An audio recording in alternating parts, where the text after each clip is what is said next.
بعض اوقات جب یہ تکبر کی بات ہوتی ہے نا تو دلوں میں خیال ہی آتا ہے یہ پیسے والے تکبر کرتے ہیں، ہم تو غریب لوگ ہیں، ہم کہاں تکبر کرتے ہیں۔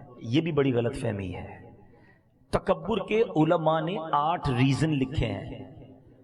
تکبر علم کی وجہ سے بھی آتا ہے، تکبر عبادت کی وجہ سے بھی آتا ہے، مال کی باری تو تیسرے نمبر پہ آتی ہے، تکبر اقتدار کی وجہ سے بھی آتا ہے، تکبر خوبصورتی کی وجہ سے بھی آتا ہے، تکبر طاقت کی وجہ سے بھی آتا ہے۔ اب علم سے کیسے تکبر آتا ہے؟ کسی بندے نے دنیاوی علم حاصل کر لیا یا دینی، علماء بھی بن گئے۔ جی میرے مذہبی بھائی بیٹھے ادب کے ساتھ، کیونکہ علماء نے کتابوں میں لکھا کہ اگر آپ دینی علم بھی سیکھ گئے اور اس کے بعد دوسروں کو حقیر سمجھنے لگے کہ ان کو تو آتا ہی کچھ نہیں، مجھے اتنا کچھ آتا ہے، تو یہ بھی تو تکبر ہے نا۔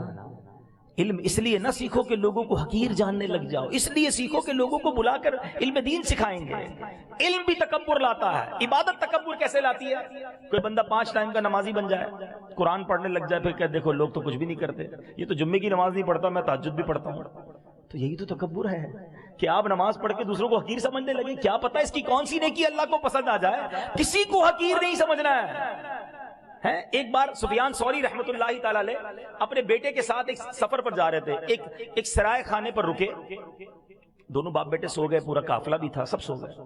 تہجد میں باپ بیٹے اٹھے اور نماز تہجد ادا کی۔ بات بڑی کمال کی ہے۔ تہجد پڑھنے کے بعد بیٹا کہتا ہے ابا جان یہ کیسے لوگ ہیں، سارے ہی سوئے ہوئے، کوئی نہیں اٹھا تہجد کے لیے۔ والد صاحب نے جو بیٹے کو جملہ کہا نا، اللہ کرے دل میں اتر جائے، کہتے بیٹا تو بھی سویا رہتا تو بہتر ہی تھا۔ آئی سمجھ میں بات؟ بیٹا تو بھی سویا رہتا تو ٹھیک تھا، تہجد پڑھ لی، اب تجھے سارے حقیر لگنے لگ گئے، اس سے بہتر تو بھی سویا رہتا تو ٹھیک تھا۔ عبادت کرو، روزے رکھو، حج کرو، نمازیں پڑھو، مگر دوسروں کو حقیر نہ سمجھو۔